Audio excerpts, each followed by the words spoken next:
apgavo, nesakė, kur veža iš pradžių, žodžiu, nežinau, iš tų visų povandeninių srovių, bet tvarko, žodžiu, dirbo, man atrodo, tikrai, nu, nesigiriam, bet lietuvių skalikų ir pagausėjo, ir darbinės savybės, man atrodo, pradėjo gerėti, nu, eksterjero dar turim, žodžiu, bet jau ir laikininkai pradėjo mus pripažinti, šiek tiek skaityti su mumis, kaip sakant, ir iš tikrųjų buvo prezidentą turėjom darbingą, nu, mes klausėm, Remigijus, ir puslapį, kurį visą kitą, tikrai dirbom, kiek galėjom, ir aš vis tik Ričardui, nors jam, aišku, voljeras, vietoj šernai, skalikai ir visa kita, žodžiu, tai yra centras traukos kažkur, suvažiuoja ir laikininkai, ir eksterjero savininkų klubas, ir skalikininkai, ir visa kita, ir aš tikrųjų siūlau Ričardą, ir dar vieną dalykėlį tokį, aš nutepliauju savo, kadangi Ričardas nelabai pažįsta šernus,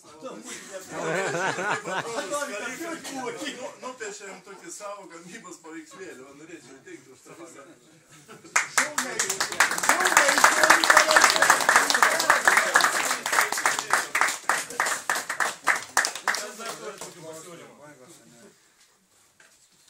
Kas turi pasiūlymą dar dėl prezidento? Kas nori būti prezidentu?